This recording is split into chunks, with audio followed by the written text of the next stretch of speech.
Hey everybody, it's Downtown Dana Brown, and I am back for more.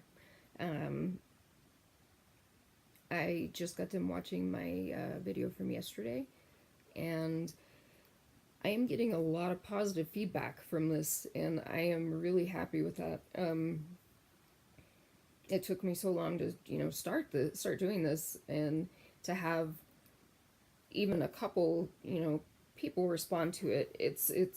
It's all positive, and I'm greatly appreciative. So thank you for commenting, and thank you for helping me, get through these. It's I found that it's very therapeutic for me, and anything that's therapeutic for me, I will definitely jump in and take that because I need as much therapy as I can get. Um, uh, it is Wednesday, March 28th, 2018. And yesterday I read you my retirement letter from my Lyme disease specialist. It was his recommendation for me to retire, so I read that to you. And then at the end of the video, I said I wanted to read you what I wrote for on my behalf of myself for retiring early.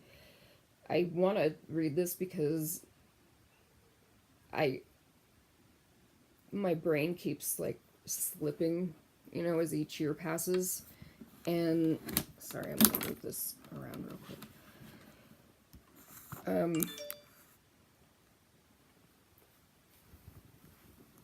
I I find that my brain is slipping, away more and more each year, and I love to write. I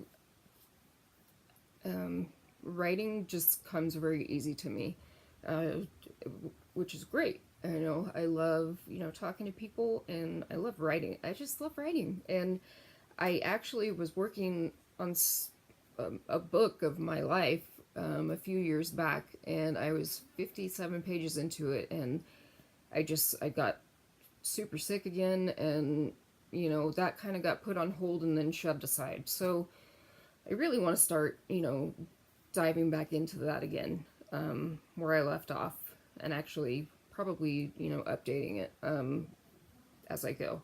So I'm just going to start off right now and read you my letter from when I retired. It's detailed, it's from my own head, and it makes everything, I don't know, for me, it makes more sense. I wrote very well back then, and anyway, I'm going to just dive right into it because I think that it's important to hear me then and now. So this was when I was 29. So I'm 30, about to turn 37, so it's been a few years. Okay, so obviously my name is Dana Brown. I am 29 years old and have been ill since I was 16. I have worked for Nevada Highway Patrol since September 29th, 2003. I worked as a dispatcher for the first 2 years. I moved to the records department due to my illnesses to try to lessen my stress levels. When that wasn't enough, I moved into my own office to lessen even more of my stress. My doctor has been strongly recommending that I medically retire for over 3.5 years now, since my health continually is declining. And this was March 26, 2011. So everything that I had back then, I still have, and then adding some to it, because every year something new happens. It's just how it goes for me. It is what it is. Okay, so here we go. I would like to start by sharing with you the history of my medical background. I was at one point healthy as a kid. However, I have been sick my whole adult life, and I do not know what having a normal, healthy quality of life is like. And I don't. Quality of life is very important to have with everybody. And when things start getting taken away from you medically, it it diminishes your quality of life. It has for me, and hopefully it's gonna get better because I found something that I'm already passionate about. So that's gonna help me a lot. Please hold. I'm sorry, I have to get water because my mouth is like cotton mouth all the time. So if I pause for water, that's why. Okay. To start, I was bit by a tick the weekend after I graduated high school in '98 in Quincy, California on a camping trip. I was infected with 3 diseases from that one tick bite. Lyme babesia, which is a form of malaria, and Bartonella, which is otherwise known as cat scratch fever. It'll be 13 years this June that I have suffered mentally, physically, and lived in and out of doctor's offices since. I have been in all forms of treatment for all these years, living in the Cancer Infusion Center as well as home treatments. I've had 3 PICC lines in the last few years, the last one being in place for more than a year. I've had numerous surgeries, as I have attached a list for you. My last 2 surgeries have been very scary and traumatic to say the least. I had a heart ablation just over a month ago, and they corrected numerous problems that were causing me to have SVT episodes, and that's my heart condition, supraventricular tachycardia. The last SVT episode was on Christmas Eve, and it lasted 7 to 8 hours, going 200 beats per minute, spending the night in the ER. My heart doctor knows that Lyme disease can also cause heart block as well, so they have to keep an eye on that. I have to get yearly echocardiograms, updated EKGs. Right now, I started having sharp pains in my chest, which I let my doctor know right away. And so they scheduled me for my echo, which is, it's due anyway. So my echocardiogram's next week. And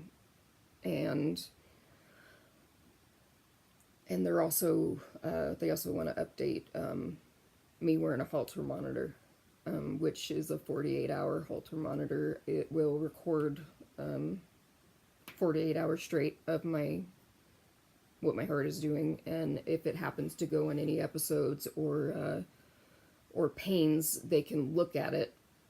And what I do is write the time down that everything is happening, and then they can go through the recording, look at that time, and see what my heart was doing at that time, so they can get a better understanding of what's going on. And if more errors have,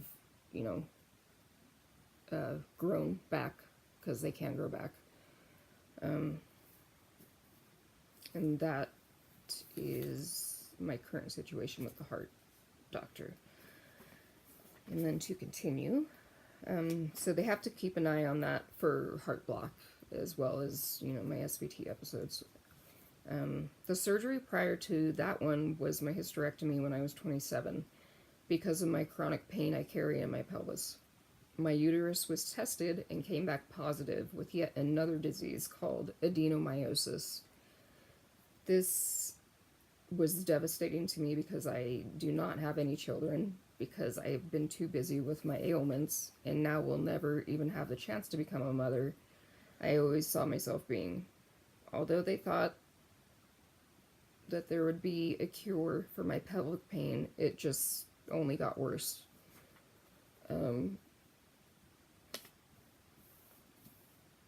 When I told you yesterday or the day before that I got my tubes tied, my decision to get them tied because I didn't want to pass anything along to a child.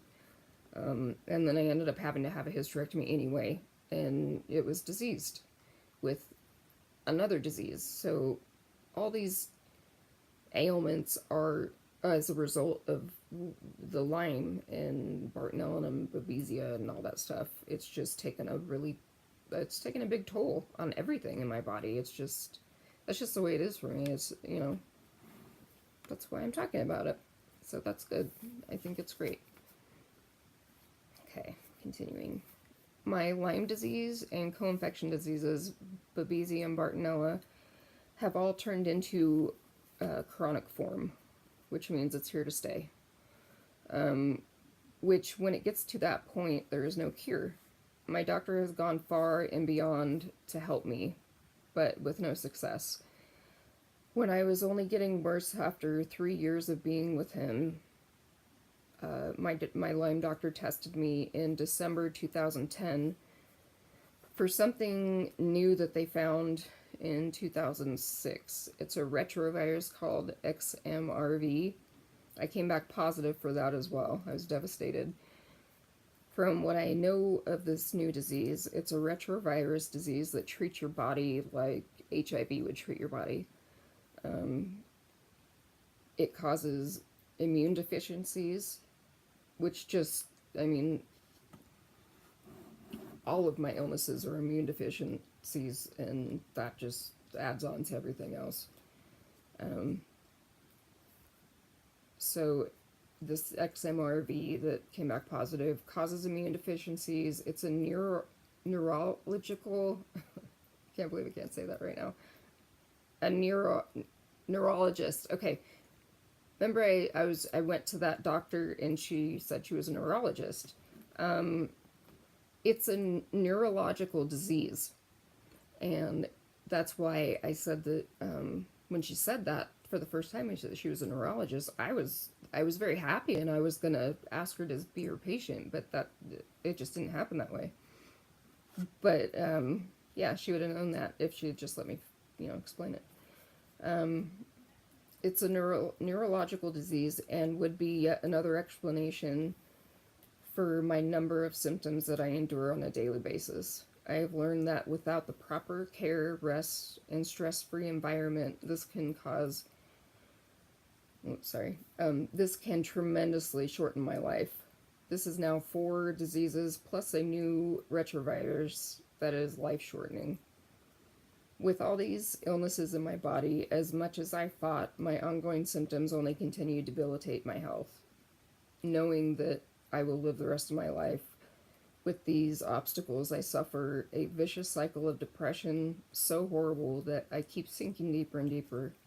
My quality of life is diminished, and my doctors have strongly recommended for me to medically retire long ago, but I continue to push myself and see now that it has only made me worse. I have no life anymore. I feel like I live to work and nothing else. I give my all to work, and when I get home, I go right to sleep, including my weekends. I know in my heart I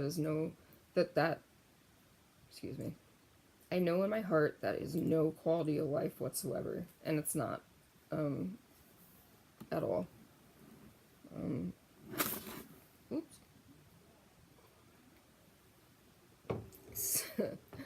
Still figuring this whole camera thing out. I'm tired. Okay. So, I left off. I know in my heart that there is no quality of life whatsoever. I have had to be escorted home numerous times from work because of an instant exhaustion, which is associated with the XMRV and the other diseases that I have. I cannot keep my eyes open and have to have someone drive me home with a third party to drive my car home, and I end up sleeping for days. That happened a lot, and after looking back and seeing how much I pushed myself, if I had to do it all over again, I want to say that I would have quit work sooner, but I wouldn't have, because I loved work. I'm a weirdo. I like to work. I did like to work anyway, until you know, I couldn't anymore. So, anyhow. As well, I just got diagnosed with Raynaud's disorder a month ago and had to be put on heparin injections that I have to do myself daily, along with my already current medications.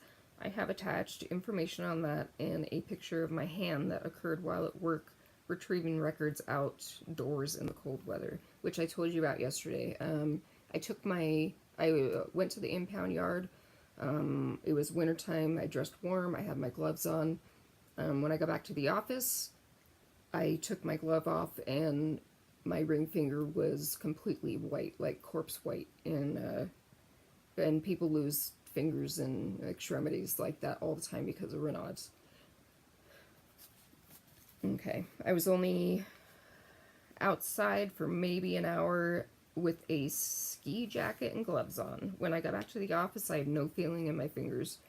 When I removed my gloves, that finger was completely white and ice cold, while the other fingers were warm. I had no feeling, and it looked like a corpse's finger. My co-workers and I were terrified, and they wanted me to go to the ER. So now I have something else to deal with. I cannot enjoy the snow or even the slightest bit of cold or stress anymore because I'm scared of losing an extremity. That's very true. Still, to this day. Everyone around me, myself included, has watched this roller coaster of sickness with me and watched my life come to a halt, mentally and physically. I have shut a majority of people out of my life because it's too hard to maintain a normal, happy life. And it is. It's hard to maintain, relationships and friendships, and people just don't understand how weak I am, and, I can't do that much. I get exhausted really fast. So it makes me sad and horribly depressed that I can't do all the things that I want to be doing, that a normal 29-year-old should be doing. My short-term memory loss is getting worse by the day. It is depressing and embarrassing for me not to remember a conversation I just had, the name of somebody, because my mind goes completely blank, walking out to the supply room and forgetting why I'm there in the first place. My information retention on learning new things is pretty obsolete for me. It used to be easy for me to learn things. I used to pick up on things so fast, and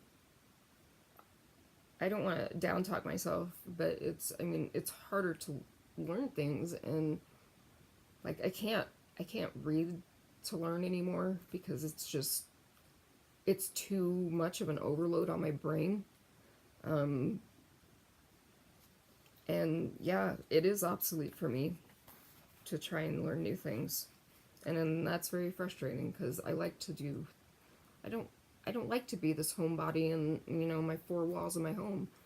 I want to be outside doing things with everybody else. It's just, I'm so limited on what I can do.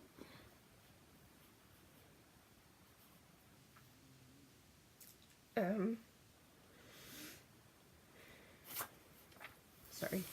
Let me see where I left off. I'm sorry. My eyes are like obscuring the page. I feel like my mental capabilities are deteriorating. It is very hard for me because I used to be such a hard worker. I am stubborn. Very stubborn. Ask anybody I know. And my disabilities are extremely frustrating and embarrassing, to say the least. And now I'm sharing it publicly on YouTube. But it's for a good purpose. I believe this is for a really good reason. So I am very happy to share my life with you. Because I don't wish my life on anybody. Okay. I went on catastrophic leave last year to move down to the Bay Area, where my doctor, blank, insisted we try new treatments. I was on the most medications I'd ever been on, and felt awful from them. I also felt a bit rested with bonus of depression in between, but overall I felt like my body needed that rest. I returned to work. Let me hold on before I read that. When I went on catastrophic leave, I had so much support from my work, from people who worked for Department of Public Safety for Nevada. An email goes out that you're going on catastrophic leave, followed by another email saying if people wanted to donate hours for me. And everybody donated so much hours that I got a full year off of work paid to go see my doctor in California for a year. I'm crying because those were happy tears. I felt so loved and I felt so supported. And I thank all of you who donated, even almost 10 years later. I am grateful. I am forever grateful to all of you guys. I returned to work at the end of 2010 because my catastrophic leave and FMLA was used up. I returned to work and felt refreshed at first because I had a whole year off. Then getting up, not being fully rested like my body requires, and getting back on track. Oh no, I heard that wrong, I'm sorry. Getting up, not being fully rested like my body requires, and getting right back into the stress of work brought me right back to square one, and it was immediate. And that's when, shortly after I returned to work is when I had my really bad heart episode and ended up having heart surgery, which ultimately led to my, medical retirement because I couldn't do anything after that. I couldn't even wake up in the morning.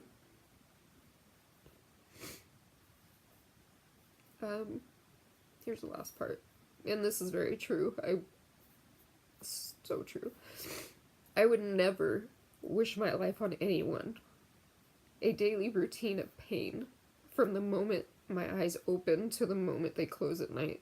It hurts to smile when I'm screaming inside, because I'm in so much pain inside and outside. My tears flow frequently in my life. If my life has to be shortened, I would like to spend the rest of those years at home where the doctors tell me I should be. I would like to try some sort of quality of life that I may or may not have left. That was that. That was my retirement letter for Higher Patrol from my perspective. And I haven't read that for a long time, and it made me emotional. Fuck. Reading my own stuff made me emotional. Christ. Anyhow,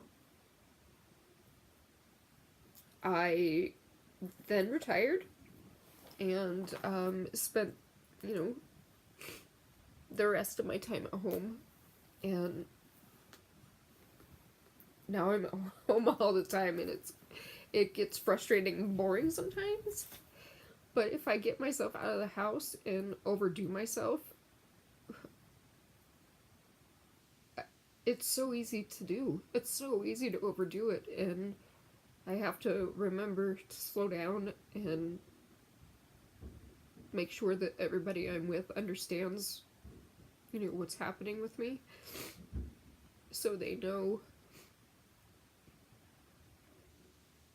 just so they're aware, just like I'm saying in these videos, making everybody aware of how this has affected my life so traumatically.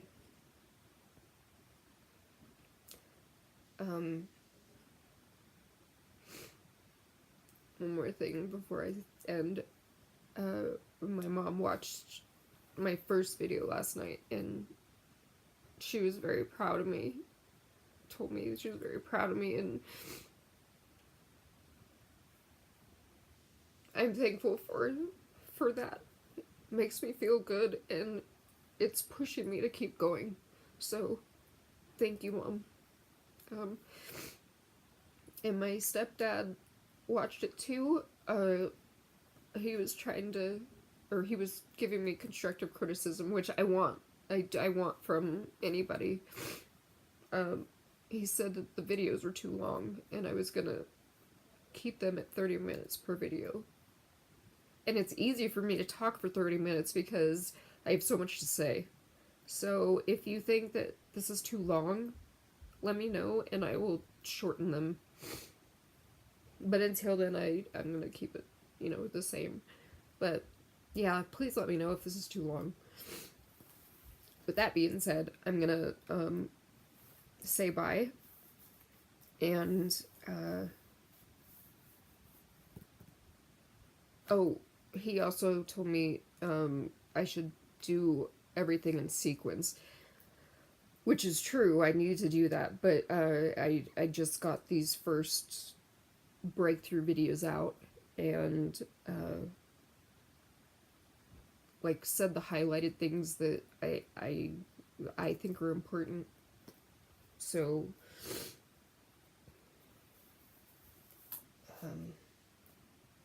I will start from here on out. I'll start doing it in sequence. Like tomorrow I'll start by telling you about myself prior to me being sick. I was a healthy kid and I had a great upbringing. So, that's so I don't know, I guess the first 23 to 24 years of my life were good. I mean, and then after that it just went downhill. So I'm glad that I got a lot of things out of the way when I was younger, because I can't do them anymore. And that is that. I'm gonna cut myself off, because I don't remember.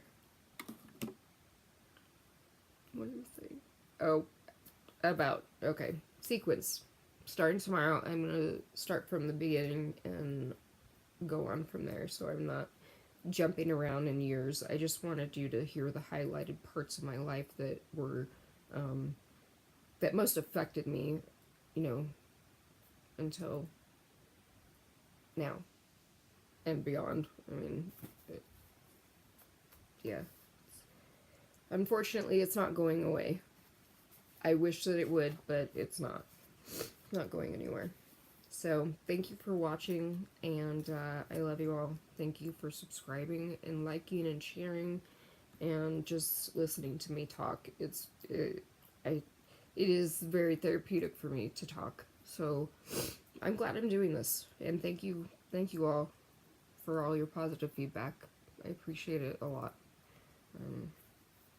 I hope you all have a good day, and I hope you enjoyed it, listening to me. Sorry I cried, but that happens a lot with me, so yeah, I need to stop apologizing. Everybody tells me that all the time. Quit saying you're sorry, quit saying you're sorry. You're at your limit for the day. It's automatic, I can't help it, it just comes out that way. Anyway, hope y'all have a good day. I will see you tomorrow. Love you. Peace out.